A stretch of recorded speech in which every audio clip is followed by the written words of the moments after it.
زمین پر اکڑ کر مت چلو. کیوں؟ زمین پر سیدھا تان کر اکڑ کر چل کر تم لوگ نہ زمین کو پھاڑ سکتے ہو نہ پہاڑ کو تم ٹکڑے کر سکتے ہو. اس کے اندر اللہ تبارک و تعالیٰ نے یہ فرمایا کہ انسان تو تکبر مت کر. آج دیکھو دو طرح کے فتنے ہیں. ایک امت مسلمہ پر باہر سے کفر کے فتنے ہیں، مساجد پر، مدارس اسلامیہ پر، خانقاہوں پر، علماء پر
بیان کی.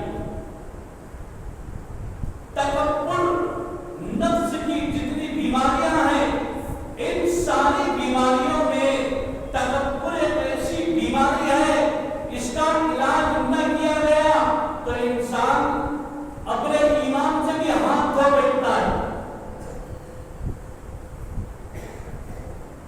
اگر تواضع آ گئی طبیعت کے اندر تو پھر مسئلہ یہ ہے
तवाज़ु इख्तियार हो, इसका मतलब है कि तकब्बुर छूटे तो खुद को जलाल आ जाती है।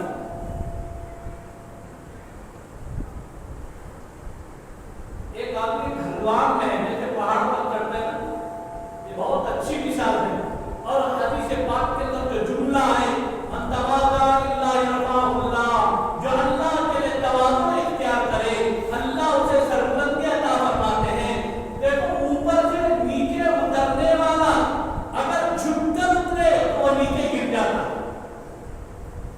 झुक जाए और उतरने की कोशिश करे, इतना जल्दी उतर सकता जितना उतरना चाहिए। और अगर सुराग को जल्दी दे अगर कोशिश करे, आदमी ढलवान में गिर जाने का खौफ रखता है। उतरने वाले के लिए थोड़ा सीने को तान कर सहम कर उतरने की जरूरत है, लेकिन चढ़ने वाले के लिए बात जरूरी है वो अपना सीना झुकाए, अपना सर झुकाए।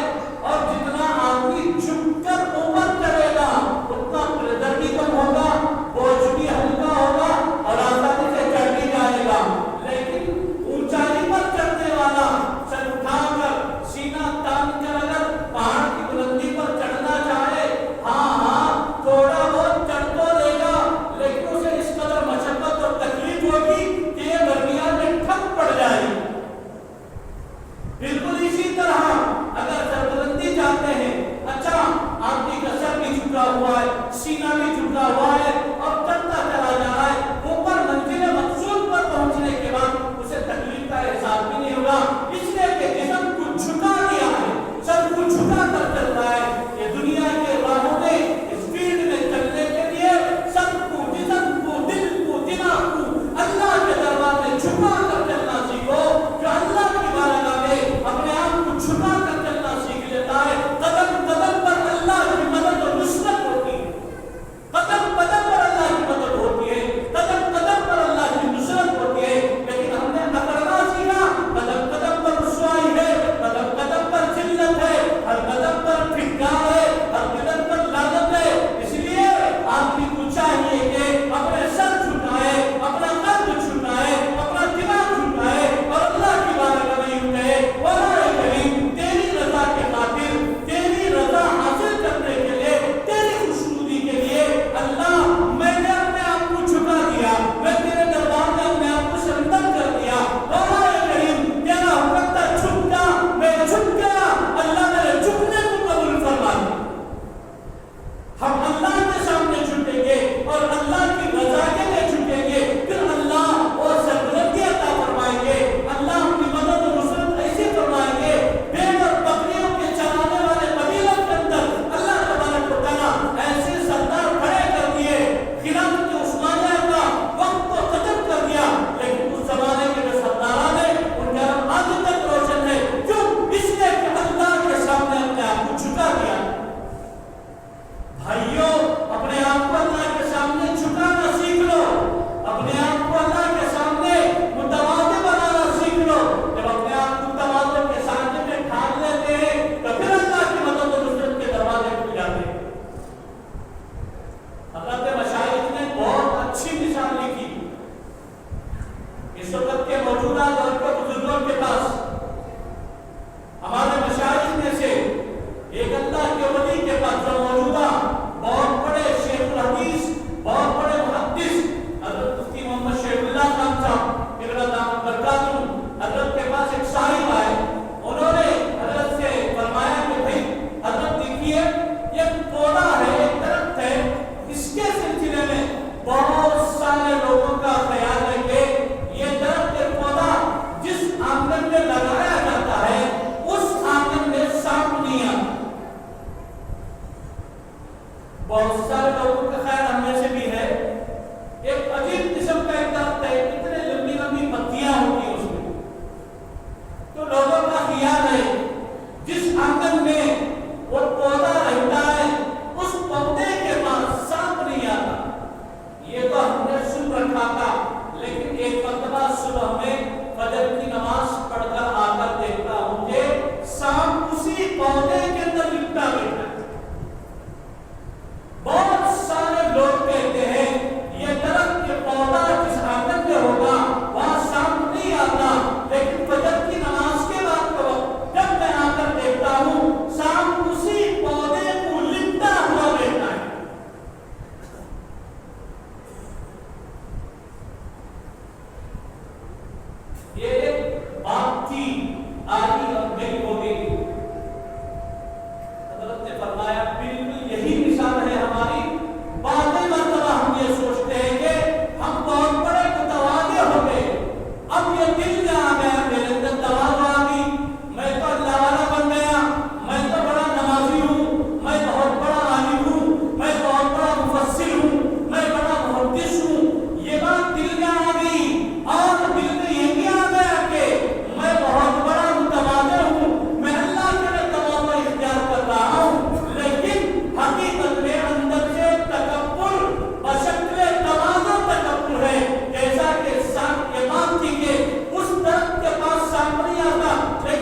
वाहिद मसला है, नफ्स के जो मसाइल हैं, इसके इलाज के लिए उसी फन के माहिर डॉक्टर के पास जाने की जरूरत है। जिस्म बीमार हो गया तो जिस्मानी डॉक्टर है, रूह बीमार हो गई, रूह में तकब्बुर आ गया, रूह में हसद आ गया, रूह में बुग़्ज़ आ गया, रूह में अदावत आ गई, नफ्स के अंदर कदूरत आ गई। तो भाइयों, इसके लिए उसी तरह के जो रूहानी अमराज के नज़ों पर उंगली रखने वाले माहिरीन हैं, कभी जाकर इनके पास थोड़ी देर बैठ जाया करो, इससे पता चलेगा कि मेरे अंदर क्या बीमारी है। हज़रत बायज़ बुस्तामी रहमतुल्लाह ने के सिलसिले में एक बात बहुत मशहूर लिखी है। हज़रत दिमश्क की जामिया मस्जिद के बाहर सीढ़ियों पर बैठे हुए थे। एक शख्स आया, कहने लगा कि हज़रत मेरे लिए दुआ कर दीजिए। हज़रत ने फरमाया, जा अल्लाह तुझे इंसान बना दे।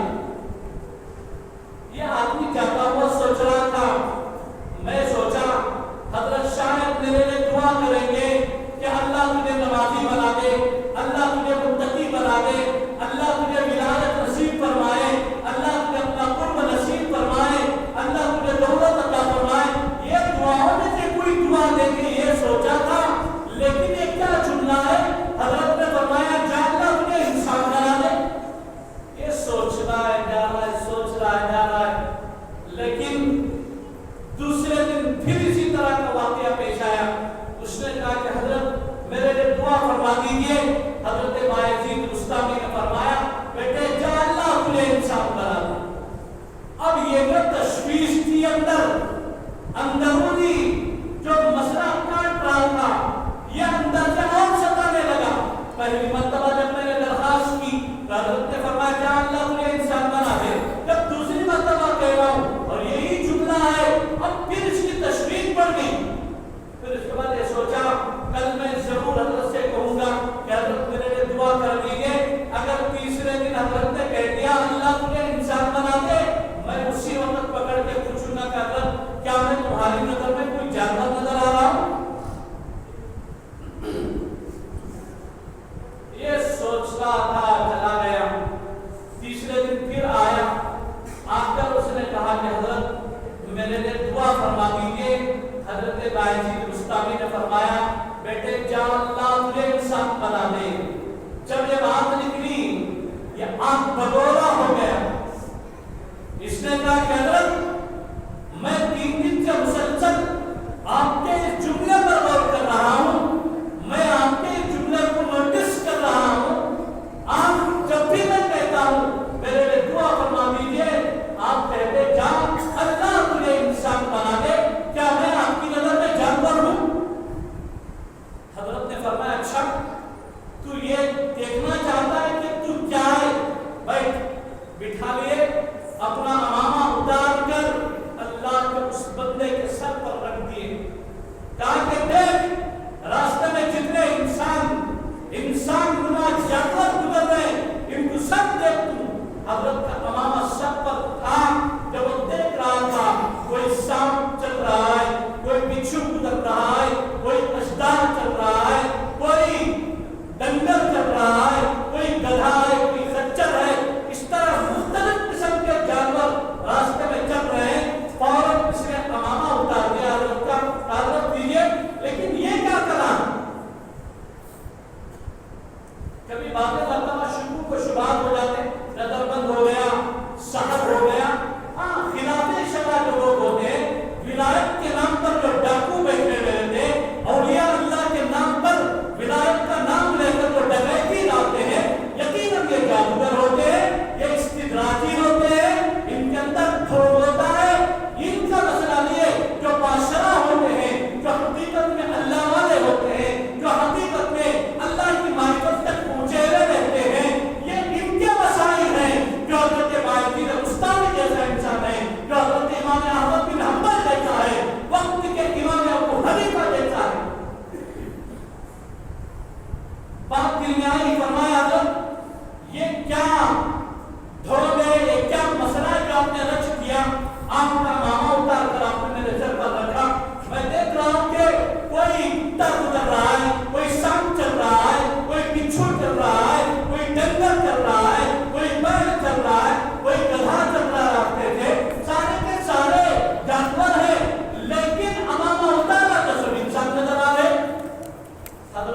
फरमाया बेटे यही तो फलसफा है, मैंने तेरे लिए इसीलिए दुआ की अल्लाह तुझे इंसान बना दे, अल्लाह तुझे इंसान बना दे।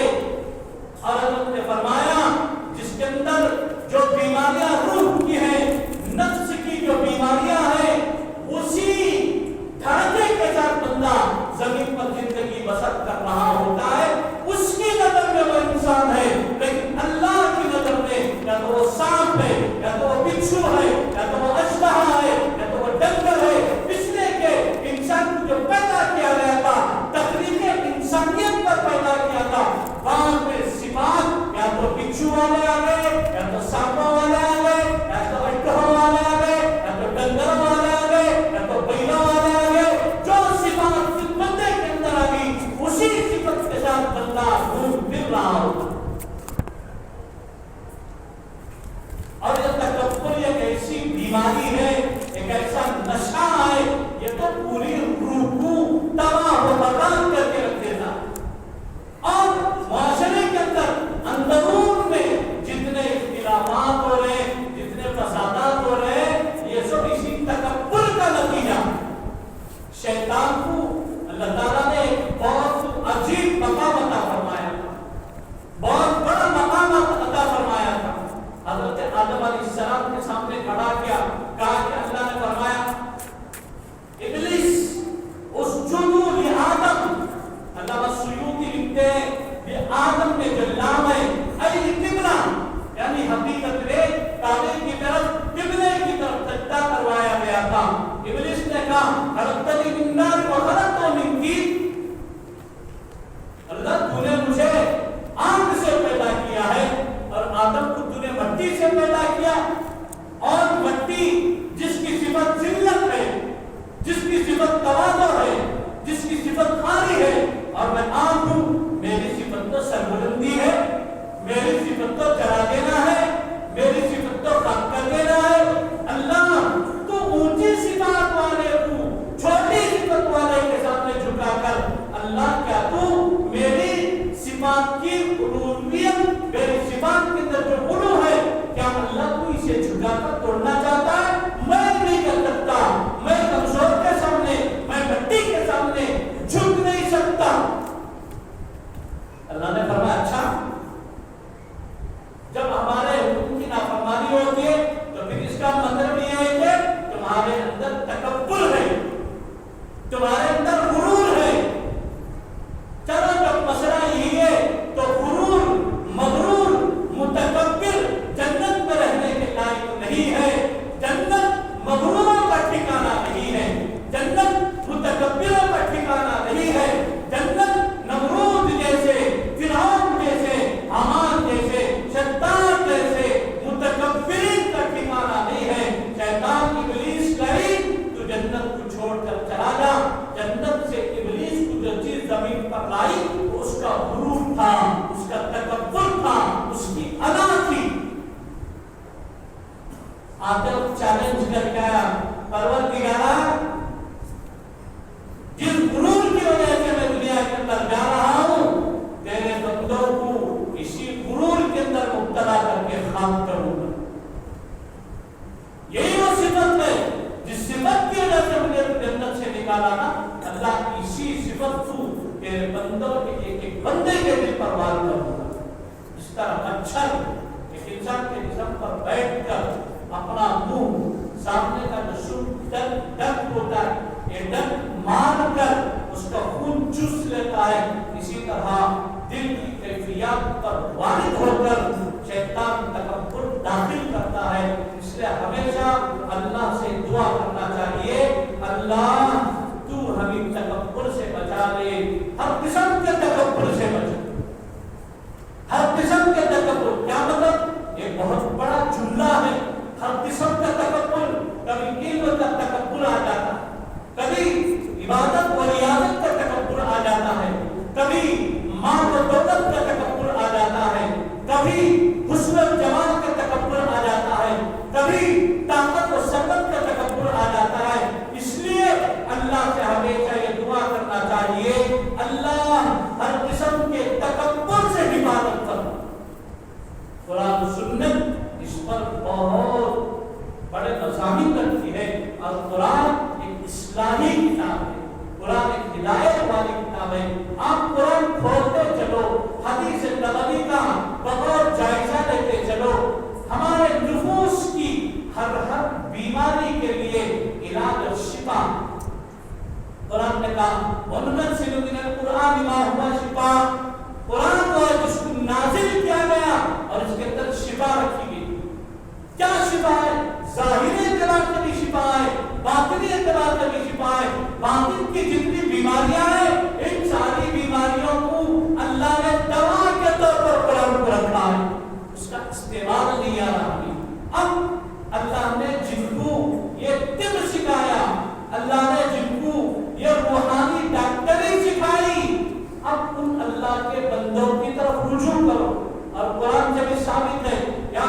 اللہ ہر قسم کے تکبر سے ہماری حفاظت فرما.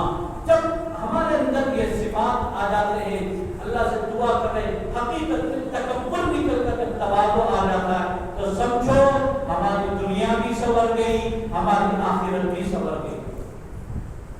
جسے کہا حدیث میں الصلاۃ معراج المؤمن, یہ ہوتا ہے 2 رکعت نماز میں بندے کب جب اندر سے انا نکل جاتی ہے. چھوٹی بات بتا کر ختم کر دیتا ہوں. ایک شخص نماز پڑھ رہا تھا مستقل, کئی برسوں سے نماز پڑھ رہا ہے, کئی برسوں سے نماز پڑھ رہا ہے. بعد ایک کیٹیگری کے وہ بندے ہیں نماز پڑھتے ہیں تو ان کو نماز میں لذت محسوس ہوتی ہے, مزہ آتا ہے نماز میں. بعد میں بندے وہ ہوتے ہیں نماز پڑھتے ہیں تو تکلیف ہوتی, کھڑنے نہیں ہوتی, 2 آیتیں یاد ہوگی تو کچھ نہیں کرنا کب کر کی دل میں سوچتے رہتا بندہ. تو یہ کیٹیگری کے وہ لوگ ہیں جن کو نماز میں لذت بالکل کھو گیا, تعلقات میں اللہ کی معرفت میں کھو گیا. یہ وہ بندہ ہے جسے دین کی باتوں سے, مسجد کے اندر بیٹھنے سے, نماز میں کھڑے ہونے سے جسم کی وحشت ہوتی ہے. جسے لذت مل رہی ہے اس کے لیے غذا ہے, جسے تکلیف ہو رہی ہے اس کے لیے دوا. تو ایک شخص ایک بزرگ کے پاس کیا کہنے لگا کہ میں اتنے سالوں سے نماز پڑھ رہا ہوں, مجھے نماز میں لذت نہیں آتی. ہمارا بھی یہ تھا, نماز کی لذت جسے مل گئی نا, انہیں اذان سے آدھا گھنٹہ پہلے مسجد میں رہتا, ہمیں کون بھی نہیں رہی کیا سے میرے سے لے کر تمہارے تک, ہمارا سب کا یہ تھا. ہمارا نماز کی لذت نصیب نہیں ہے. اللہ سے دعا کرے اللہ ہمیں نماز کی لذت عطا فرمائے. تو میں کیا بول رہے ہیں, حضرت نماز اتنے سالوں سے پڑھو لیکن نماز کی لذت نصیب نہیں ہو رہی.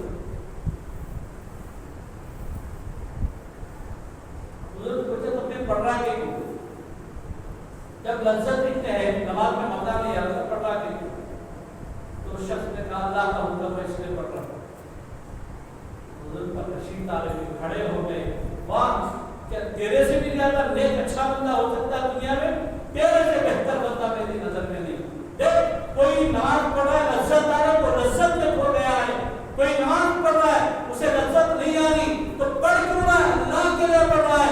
یہ اللہ کا خوف ہی تو ہے جو اسے جھکا رہا ہے, اللہ کا حکم ہے اور اللہ کے لیے پڑھ رہا ہے, یہی تو اصل بات ہے. اور تو قیامت کا دن جائے اور اللہ تجھے پوچھے نماز پڑھا کیا لذت ملی, اور تو کہتا لذت نہیں ملی, اور اللہ مجھے پھر کیوں پڑھا, اللہ کے سامنے کھڑے ہو کر جملہ بولتے اللہ تیرا حکم تھا اس لیے پڑھا, بس تیری تو کشتی پار کر گئی. اس لیے ہر حال میں نماز پڑھے اور اللہ سے دعا کرے اللہ تکبر سے, ہر جسم کے کبر سے ہماری حفاظت فرما. دعا کریں گے نہیں, اللہ کی دعا فرماوے. اللہ مجھے اور آپ کو, اللہ پوری امت مسلمہ کو خیر سننے سے اللہ صالح کی توفیق عطا فرمائے. آمین. وآخر دعوانا الحمدللہ.